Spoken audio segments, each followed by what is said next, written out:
go ahead and just welcome everybody. My name's Jack Sanchez. I'm the Library Services Manager. My co-host today is Yvonne Areola. She's the other Library Services Manager. And today we have Stacy Russo, who's going to be talking to us about this awesome book that we have at the Whittier Public Library for checkout. We had a blast reading it, and we're going to listen to you tell us all about it. So can you tell us, also, I don't know if I mentioned, but thank you to the Whittier Public Library Foundation for sponsoring this program. Stacy, can you tell us about how you started out as a writer and a librarian, of course? Yeah, definitely. Well, first of all, thank you everybody for coming, and thank you to the Whittier Public Library. I'm always so happy to talk about this book. It's definitely one of my favorite projects of my whole life, and I'm certain that it'll always be, even if I live to be 50 more years. I'm sure it'll continue to be one of my favorite projects I've ever done. And there are many reasons for that, which I'll share with you. So I prepared some material to talk about the book and how I created it, and also to talk a little bit about a larger theme of the power of stories, which is obviously tied, to this book and to other aspects of my work and other projects too. So, and after all this, if anybody has any questions, of course, I'm going to be here to answer them. So I'm thinking that just so you kind of all know, to plan the next hour, that I believe my talk is maybe about 30 minutes, 25 minutes, something like that. I'm just kind of guessing there, but so I did grow up in the punk rock scene, as you can see here. And if you have the book, you probably recognize the photo of me with the mohawk when I was 16, and then the photo of me obviously today. So what I want to talk about a little bit is my background with oral history and story gathering projects, because then if you have any questions for me, that might also help. And if you have questions about this book, that's great. But if you also have questions about maybe a project that you want to do, I'm also very happy to answer any kind of questions like that. So then I'll talk about how I created this book and then go into the power of stories. So I've always had a love of memoir and autobiography. Before going to library school to become a librarian, I have degrees in English, and a lot of the reading and the writing that I did was related more to memoir and autobiography, especially women's stories. It wasn't really until I went to library school that I discovered oral history. And as some of you know, I'm certain, because I know several of you are librarians, there are definitely librarians who do oral history as part of their job, but also there are so many libraries, public, academic libraries, and so on, that have oral history offices or some type of oral history work that they do. So that's really how I discovered it, was through different classes I had when I was getting my master's in library science. And then when I was a new librarian at Cal State Fullerton, there's an oral history office there. So I became more familiar with it from visiting that office too. Currently, I am in a training program for the expressive arts, and that involves writing and visual art and dance and all that. But I wanted to share this quote with you, which is the second bullet point, because I was in an exercise with another student, and this meant so much to me because we had to quickly say in 30 seconds what is a core belief or like a value about our work. And we couldn't think about it too much, but just come out with it. And I said, I believe everyone has a unique and important story to tell. And the reason I remember this so much, besides the fact that I had to write it down then, so that helps with remembering it, I remember it so much because the response from the other student that I shared this with, she immediately said to me, and she's I believe, a social worker, or perhaps an art therapist. She said, well, of course you would say that because you're a librarian. And that just really touched my heart, because I do feel that libraries are definitely full of stories, and that's a major part of the work that librarians do. Is if it's ordering books that have stories or doing our own story projects, that's definitely a part of the work. And I also have always felt that my work as a librarian is important in the day-to-day tasks that I do, but it goes beyond that for me, and it's how I can hopefully contribute to making the world a better place, a more just and peaceful place. And I feel one way I can do that is also using my background as a writer to do story projects. So, but how did I really get into doing oral history or story projects? In 2012, I attended a training through an organization called Voice of Witness. And this image of the book on here is one of the books that they publish. The training I attended was titled Amplifying Unheard Voices, and it was about how to do oral history. And it was just a week-long training, but it was one of those moments in our lives where we are at the right place. So our interest, our background, our experience, whatever it is, all kind of align in this one moment. And you're just completely inspired by something you experience. And that was definitely the case for me from that training. I really discovered how I could, I'm still a writer in a lot of different ways, not just with oral history or story projects, but that really showed me how I could use my work as a writer to put it more towards my social justice work. So everything kind of came together for me, and I really ran with it from that workshop. So I did leave there shortly after with the idea for what became the book, We Were Going to Change the World. And just so you know a little bit more about what happened since then, and then I'm going to come back to the punk rock book. I then did a book titled Love Activism, and I included 10 interviews with activists in that book. And from that point, my projects have been very organic, you could say, just kind of growing off of each other. So after I did Love Activism, I thought, well, now I want to do a book that's just entirely all activists, not just the 10 for that book, but that's the whole book. So that's why I did the project A Better World Starts Here, where I interviewed 25 amazing activists doing different types of activism work. And now I'm working on a project, Beyond 70, The Lives of Creative Women. And these are interviews with women who are close to age 70. So the very youngest woman I interview is 68, but most of them are age 70 or older. And they are primarily visual artists, but also writers and musicians. So they're all involved in some way in the fine and performing arts or as a writer. And hopefully with this project, it will be an inspiring work that helps to combat age discrimination and also gender discrimination at the same time. So that's a little background about my work.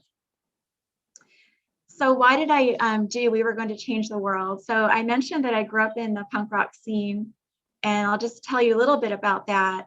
And this is definitely, when I talk about this part, this is a single story, my story. It's definitely not across the board. And anyone who grew up in the scene has, their own unique stories, and they may not even agree with these things I'm gonna say right now. But I just wanted to share about the influence on my life with you, so you can kind of get an understanding about why I did this project. So for me, I really felt that the punk rock scene was a political and social movement that, of course, had music at the heart of it, but there was a whole lot more going on. And I definitely gravitated towards the bands that were focused on human rights and animal rights, or most of the bands had some sort of like social critique, and that really spoke to me. And through the punk rock scene, I was able to get a language, I guess, for political work. And I was also able to see the intersections of different forms of injustice. So if it's racial injustice or economic injustice or gender and so on. So I was able to see how they were all interconnected and they're all things to work against.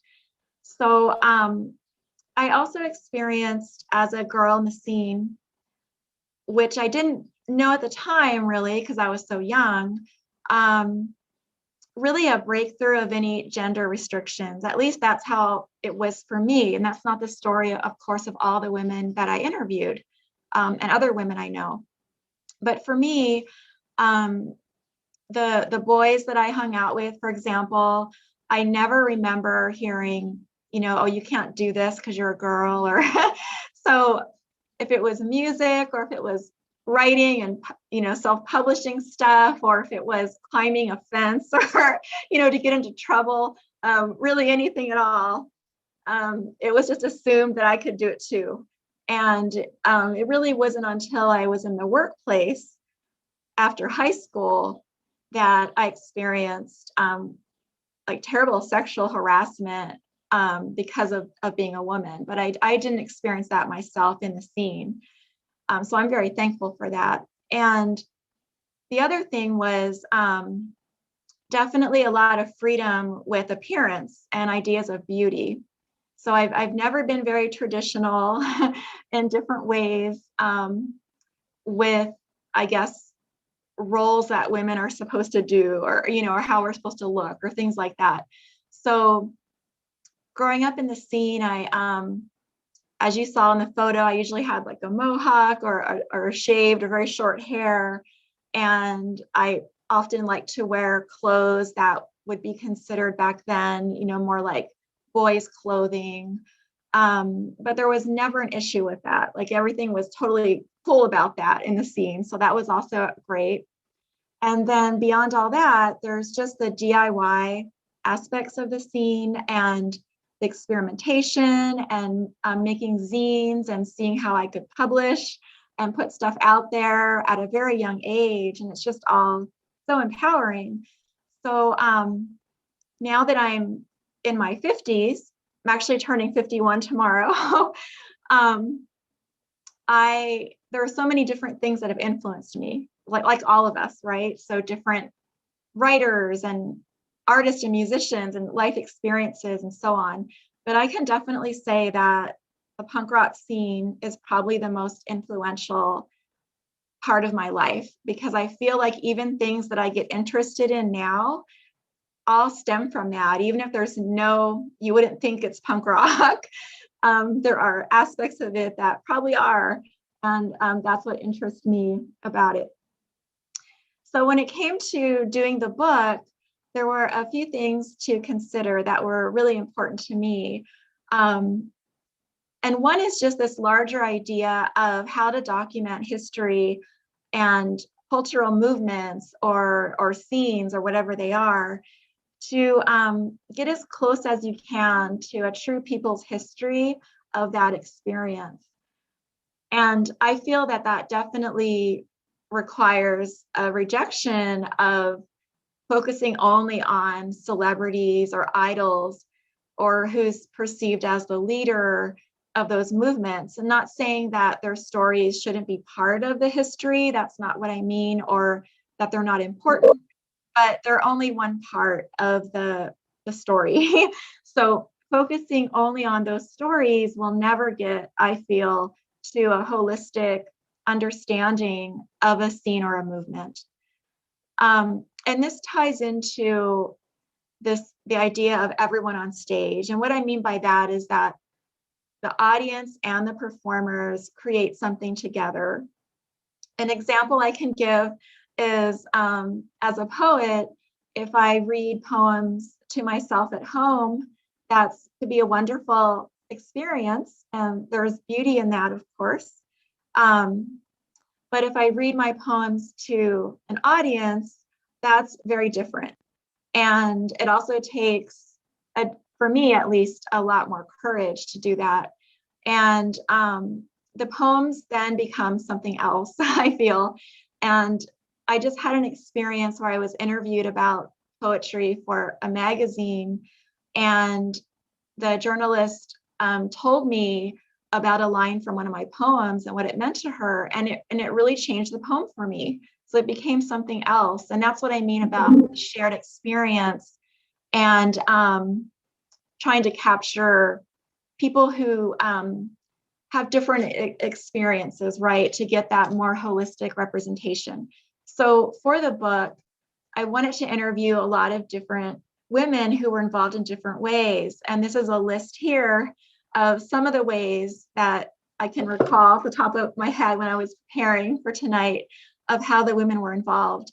And the majority of the interviews that will become clear for anyone who reads the book, the majority are fans, are members of the audience. And I was concerned, I've mentioned this before at other talks, I was concerned that critics would not like that, because that's really not the norm when it comes to doing a project or documenting history. And I was a little concerned about that. Not that I care like totally about what the critics say, but it is important because if they say some really negative things, it can impact, of course, a book's success. But the thing that occurred is the opposite of my fear. What happened is that's what most people love about the book. That is really just really exciting for me and makes me so happy because it shows that not only are the stories of women so important, but the stories of what we could call everyday people. And I don't mean this to minimize people. I'm talking about people like me, people who go to work, who pay their bills, who have regular lives.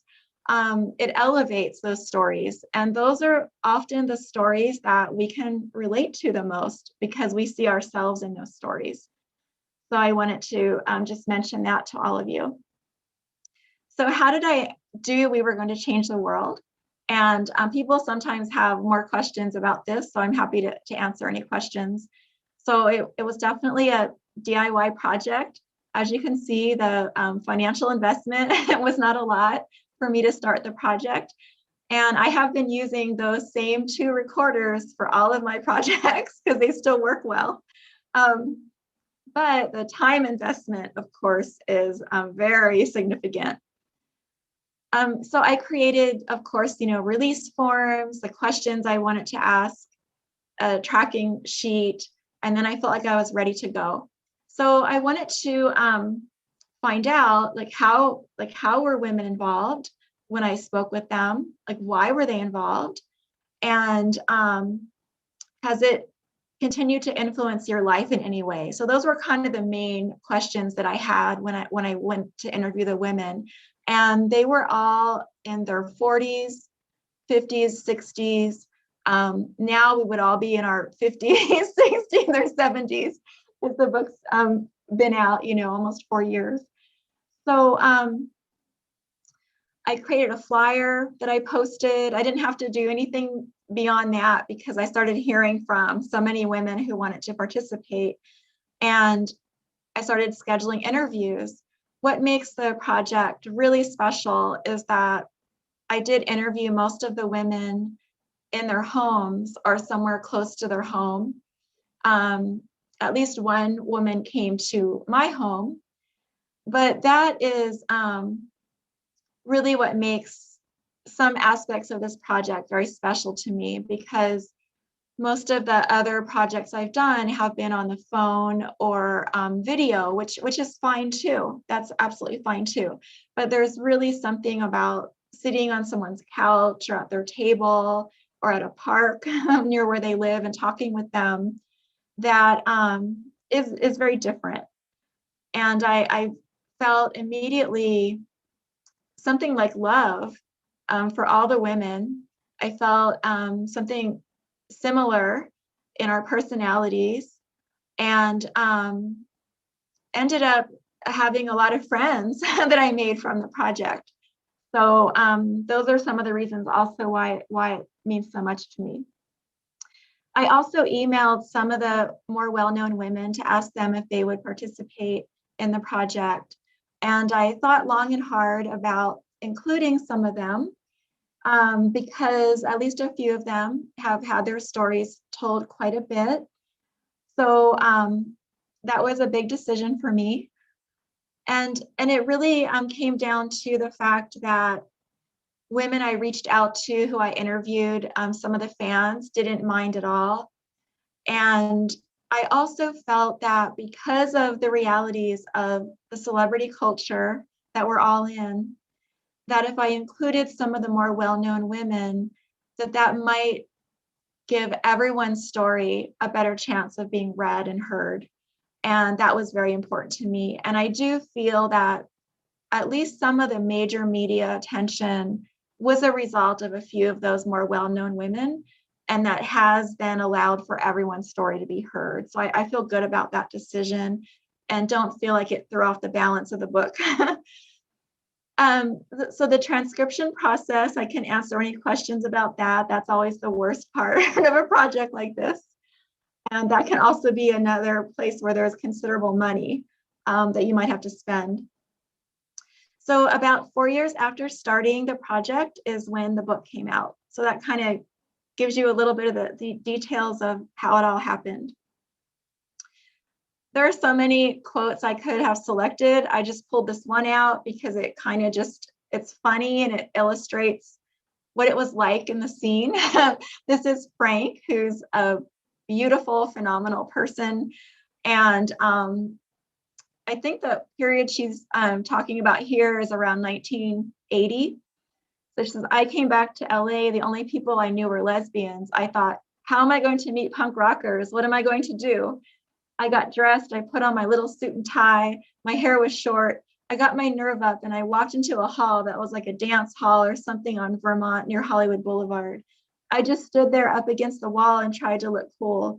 This guy came up to me and said, want to be in a band? I'm like, yeah. It was Edward from Nervous Gender. He said, great, the band's Nervous Gender, you're in. So I just think that's just so funny. And it just really illustrates, that moment in time. And also in her interview, Frank talks about, for her, the great importance of community that the punk rock scene provided for her. And this kind of shows a bit of that community in a way. So since the book's come out, I've had a lot of different talks and events. So some have been like tonight where it's me talking, but the majority of them have been a panel of me and some of the women from the book, whoever's available, usually to come out. And not all of the women still live in this area, although most of them do. So these are just some of the different photographs from a few of our events. And you can see how some of the women look today in the present day photographs, which are different from the images in the book, which are all from the 70s and 80s. So now just a little bit before I go into the Q&A, and hopefully I'm doing well with time here, but if I'm not, just let me know. So about stories, like why do this work, as a writer? It's definitely a work that can be challenging, sometimes more challenging for me than my own writing. Interviewing people brings all kinds of different aspects into your work, especially ethical concerns about how to care for those stories. But I do believe that stories are forms of activism, and it's not just the telling of the story, but also the listening and the witnessing of the story they're equally important. And that through stories, we can really, I feel, build connections and get to know each other more. And depending on the story, it can also help us work against different forms of oppression. So that's the essence of why I do the story projects. And when it comes to the healing aspects of stories, so for the individual sharing their story, I've had many experiences where I'm interviewing somebody, and even though what they're talking about doesn't seem that emotional to me at the time, they'll start to cry when they're telling the story.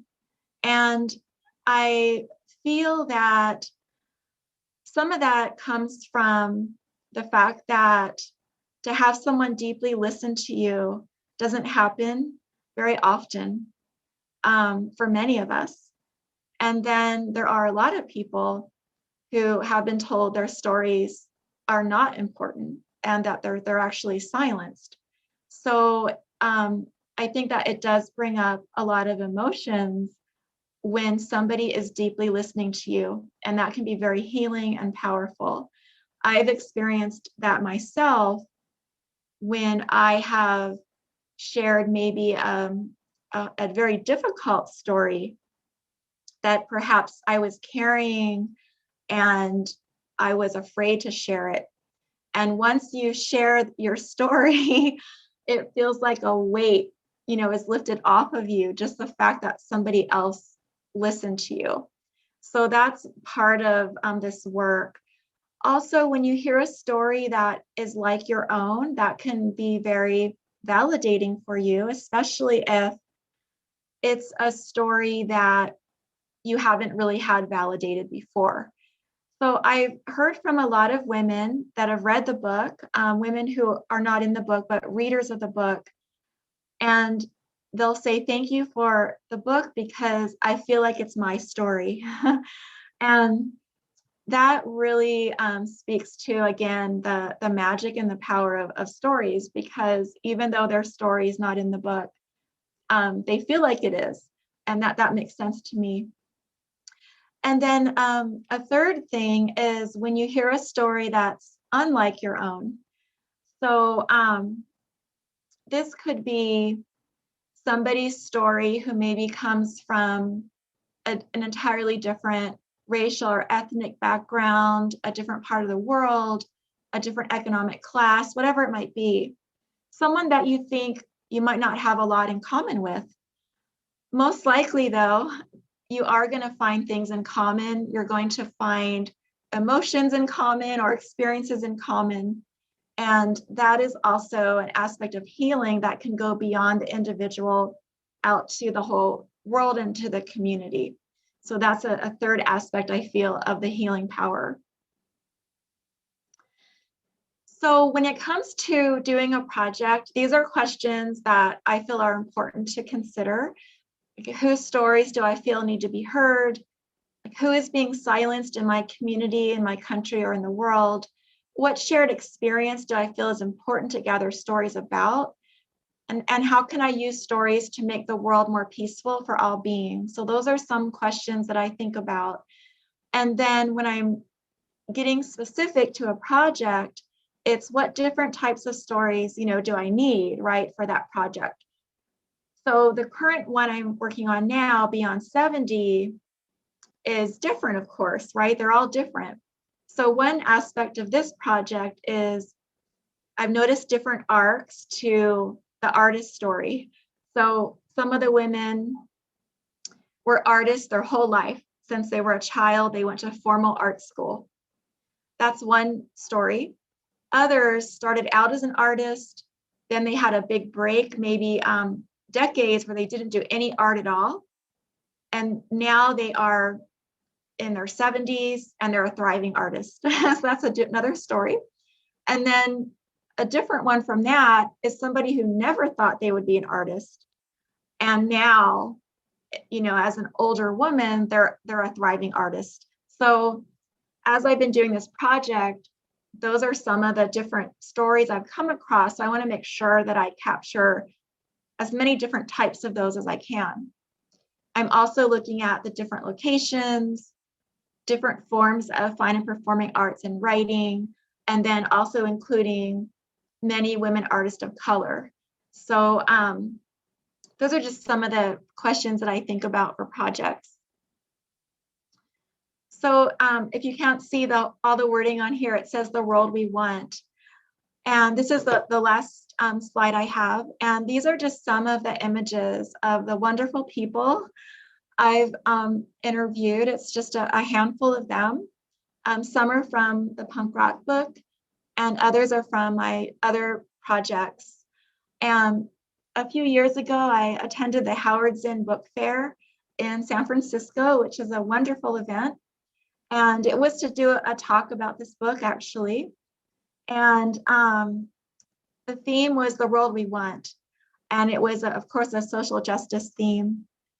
But I've always remembered that because I feel like with my work, I want to continue to get better and to continue to hopefully present projects that represent the world that I want, which is a world where people's stories are listened to, where marginalized people's stories are celebrated, and a world that's more inclusive for everybody.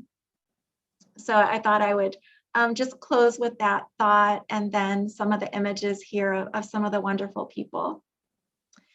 So I will stop sharing my screen so can then see if anyone has any questions or any comments or anything for me.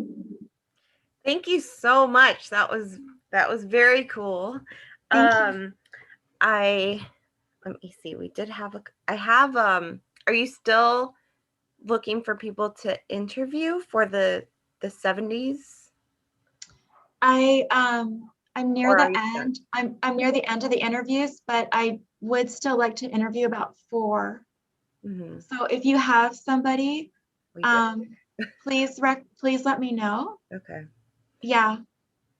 We worked with Ophelia, that we saw was on your Instagram. Yes. And she did a whole program series for us. She did her and her daughter did an altar for Day of the Dead, and it was their first paper kind of like 2D altar on our big wall in the children's department in the library, and that was a really cool experience. Yeah. Yes.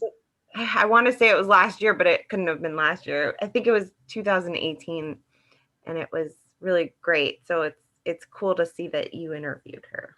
Yes, I loved interviewing her, and to interview her is just blows you away. I mean, this woman is, I believe she just turned 89, and has all these major projects still in the works, coming up and all. So, yeah. Oh, it's just so cool.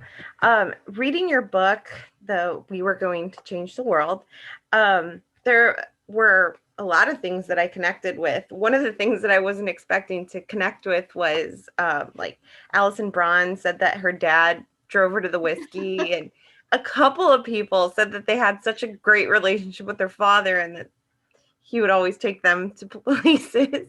And I just connected with that because my dad would drive my friends and I all over the place. So that was really cool. That is so great. Yeah. And I really like the interview with Linda Ziggy Daniels. I don't know. I just loved everything that she talked about, everything that she said, especially since a few interviews before, I think somebody had kicked their teeth out or something, like their tooth or porcelain. And I was think that person's here, maybe. Oh my gosh. I think we should bring people on camera if everyone's okay with that. Yeah. Oh, yes, Annalena, she put her hand up. Let me see. Okay, I'm gonna lock the meeting just so that we don't have any Zoom bombs like we had before. Because we have 2 women from the book. Yes. Okay. I don't want them to feel pressure, obligated, but if they want to say anything, of course, that would be. It looks like Angelita is raising her hand, so I'm gonna see if we can. Give me 1 second. I don't know if I can. Okay, well, you can definitely unmute yourself now. I was the one who got their teeth kicked out. Luckily, I had a skinhead, so they couldn't pull my hair. I love that part. I read that twice. I was like, wait, what? I got the t-shirt though, I'll tell you that. We were fighting over a t-shirt. Do you still have it? I know in the book you said you had it. Well, that was back in, I used to live in England. Yes. And then it was at a show. It was 10-pole tutor at the one, I think it was the 100 Club in Soho, and they threw a t-shirt out and about 3 or 4 of us all grabbed it. And I had a skinhead at the time, so they couldn't pull my hair. But somebody, yeah, I left with a split lip, busted teeth, and a black eye, but I still got the t-shirt. Oh my God, that's the best. That's funny. So, I mean, like, Linda was saying that the punk scene was half empowering, half bittersweet. And it was kind of nice to hear that, because you hear everyone being so positive, but then you also want to know, no, it was a little dangerous. It wasn't totally like, do whatever you want, you know?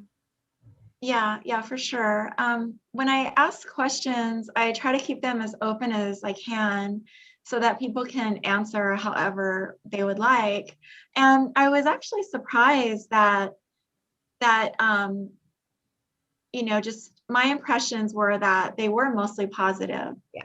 I was anticipating, more that wouldn't be, but just turned out that way. But I never asked a question like assuming anything. I would let them tell the story. And but definitely some women did share issues. Yeah. So, great. So Laura Beth Bachman, who's another wonderful woman from the book, she raised her hand. Yes. Okay, let me see. Unfortunately, I think when I set this meeting up, I didn't let participants, you know what, I think if you guys want to be on camera, I think I can just make you co-host and you can be on camera. Okay.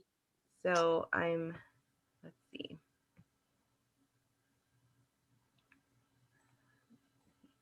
Oh, yay. Oh, okay. So I'm on camera. Okay. Yay. Well, Yay. it was so great. It's so great to participate in this tonight and to, just to be present for this.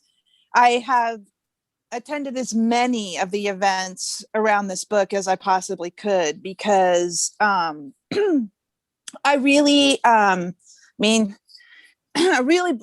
met Stacy through this project, and we've remained really good friends. And one of the great things about the project was that I made a lot of new friends. I met a lot of great women, not just women who are in the book, but also just women who were affected by the book and people who attended the events we did. So I think, but what I wanted, one of the things I don't have too much to say about the topic of how rough or not rough it was, or how female oriented the punk rock scene was. It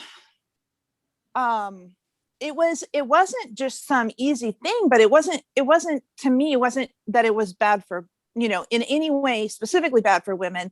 It was equally good and bad for everyone. So I think there was definitely equality, in that picture. And I think having, being kind of young when I participated in the scene in the 80s, I'm 50, almost 56 now. Happy birthday, by the way, Stacy. Thank you. I was learning about the world through the punk rock scene, right? So I learned a lot of things, and one of the things I learned was that it takes grit to be a woman in the world, and it's not. That has nothing to do. That's not a negative response to men or a negative response to the punk rock scene. It's just I learned that sometimes it's important to be tough and to stand up for yourself. And I never felt particularly protected as a woman in the scene, or not protected. It did feel equal, and not everything is equal. And I can't say it's punk rock's always equal, because it's just full of people. So sometimes people don't see women as equal, as we know. So, it is what it is. It's just, it was just, it was definitely a gathering place for people who maybe weren't interested in the other things that were happening for young people in that era, 70s, and 80s time frame. So it wasn't always like, so it was somewhat of a response to like hippies. So it was this punk scene didn't want to embrace what hippies embraced. So even though there was love and there was camaraderie it was a totally different kind of scenario. But I did feel supported. And I had lots of male friends, and my way of getting introduced to the scene was it happened to be through a man, just because it was a group of people.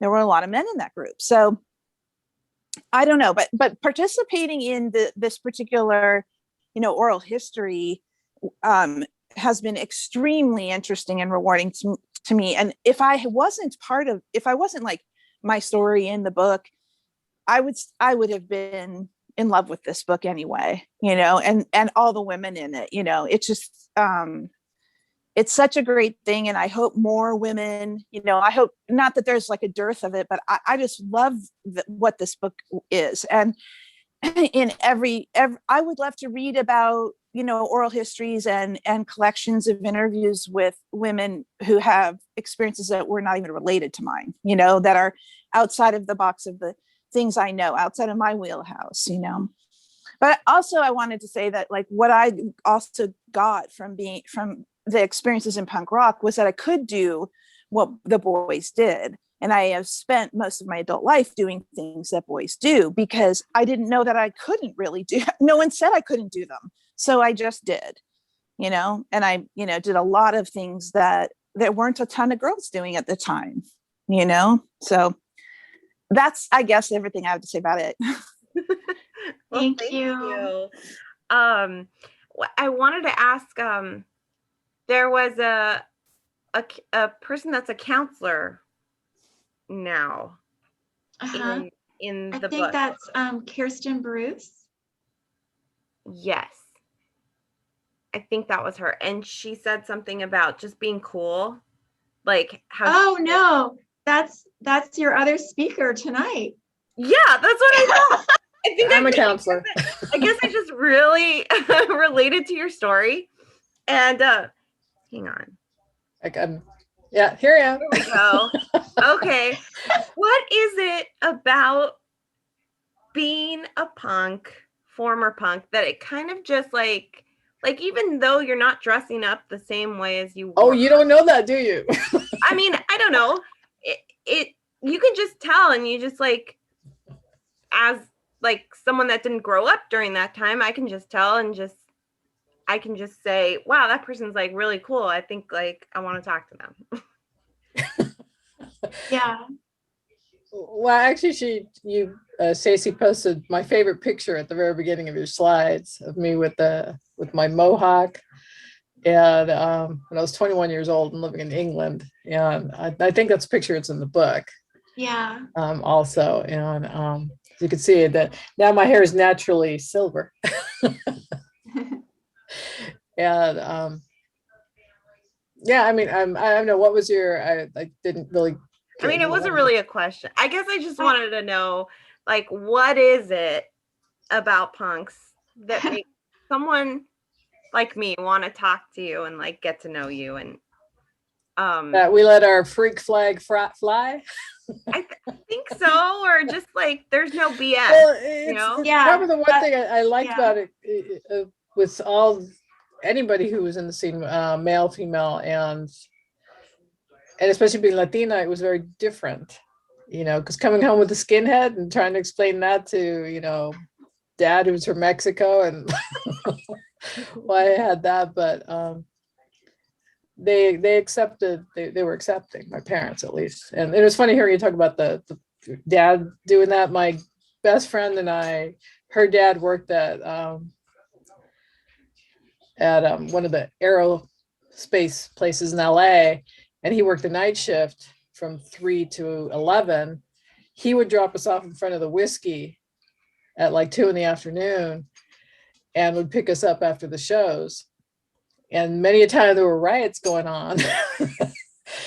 and he'd just be sitting there, with an ice cream, never questioned us. But, you'd see police coming down the street and, things flying. And he's like, how's the show? We're like, oh, it's great. He never said a word to us. And he did that many times. But, that question about, what is it about like punk rockers or I totally understand what you're saying. And I don't know if Laura also wants to talk or if that hand is from earlier. But I noticed, like, for example, when I went to interview the women, there's a special ingredient,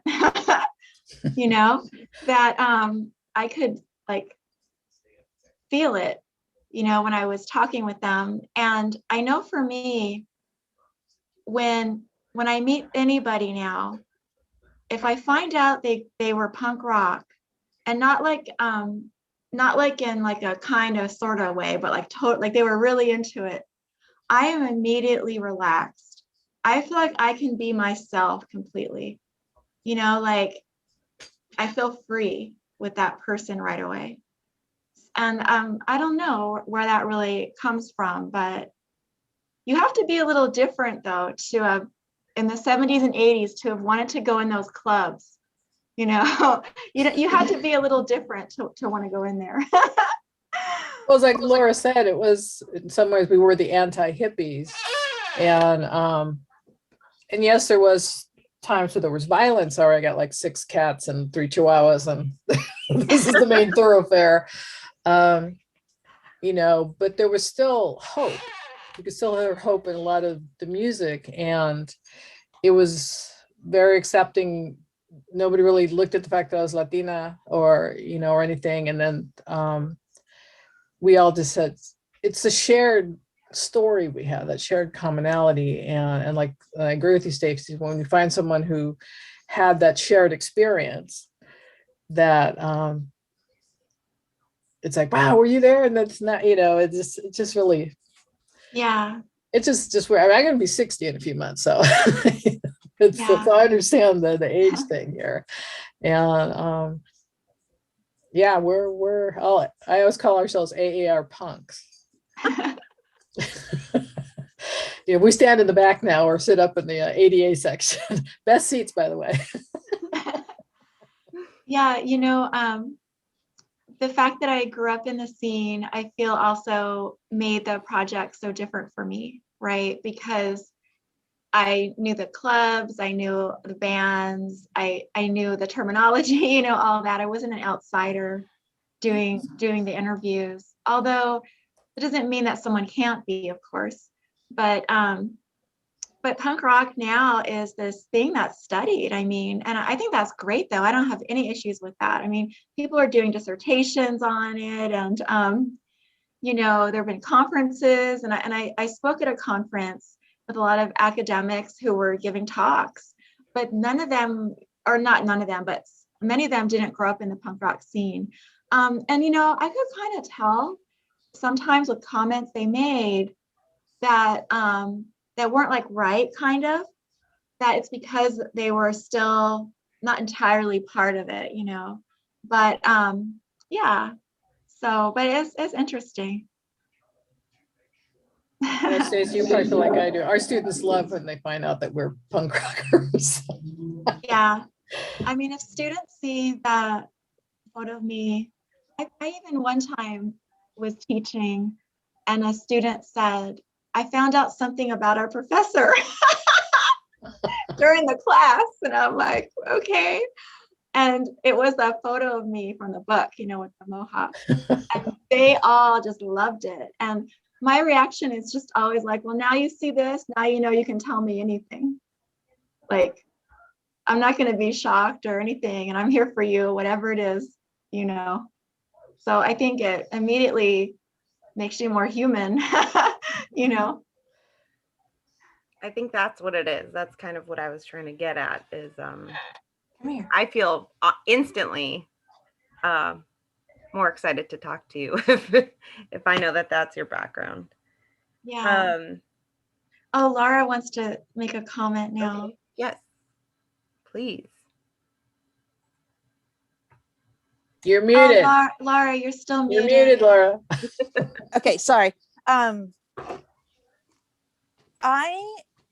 I'm sure the other, women in the book probably feel this way too. And I don't feel any different than I did then. And I'm still very active in the music scene, not, necessarily just like punk rock, because I evolved and my musical interests expanded, but I'm very active in multiple music scenes. It's just something I love that I took with me from that time, along with, the knowledge that it may require grit for me to make it in this world. And,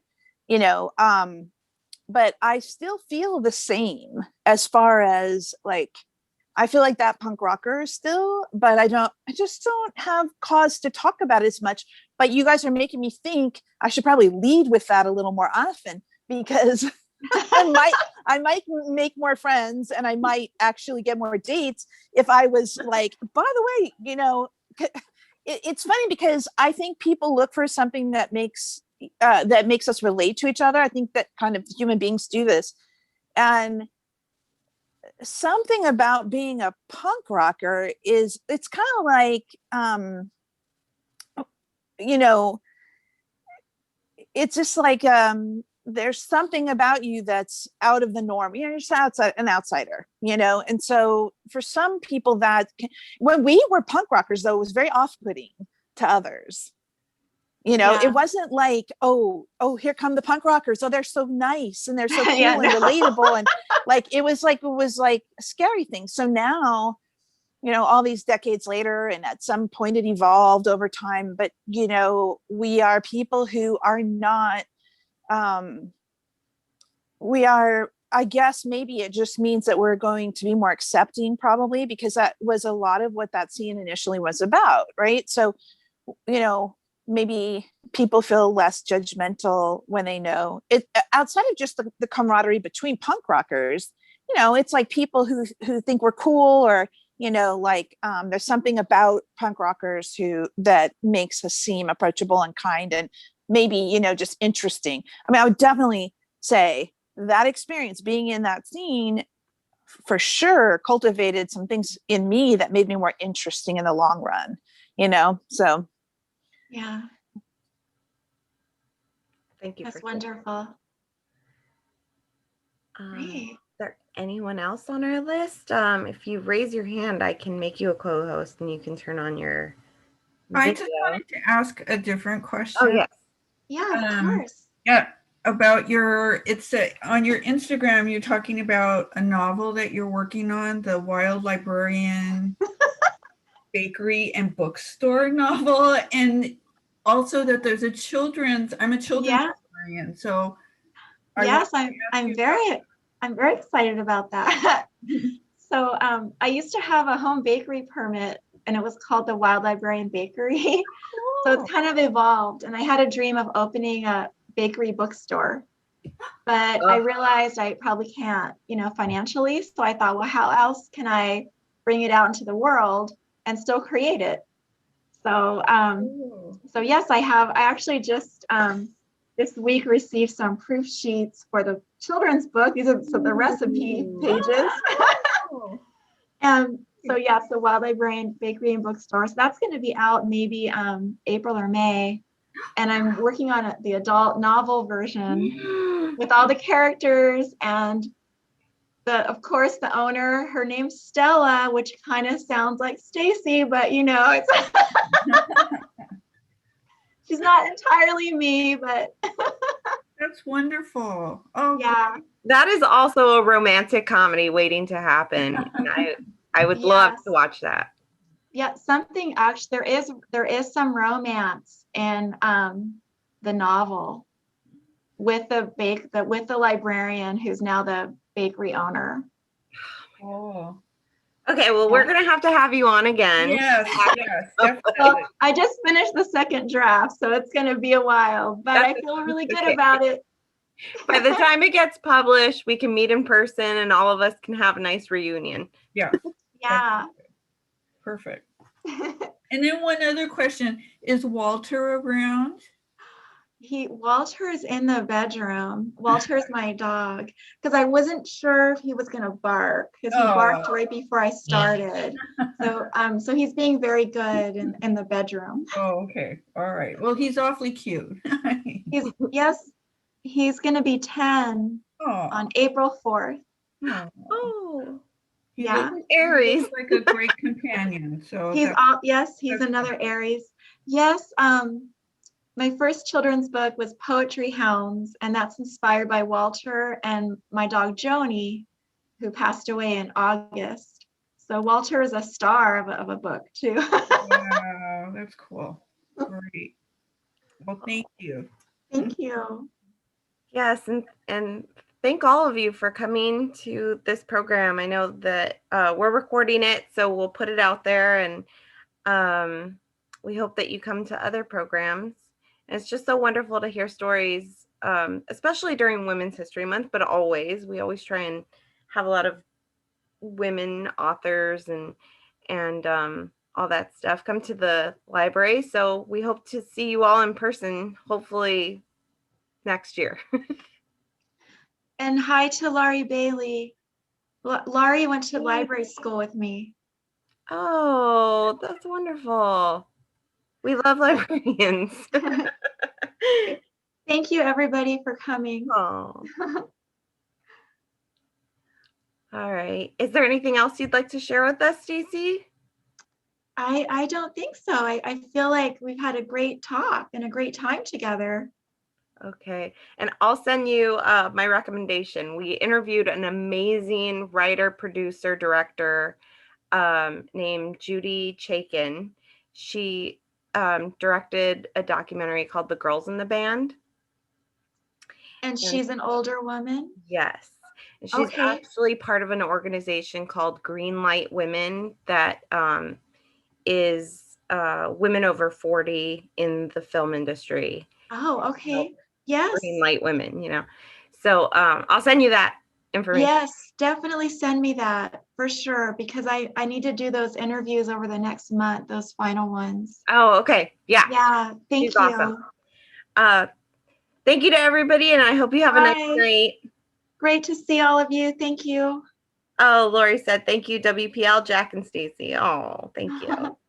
Thanks for coming. Thank you. Okay. Have a nice night. Bye. Bye.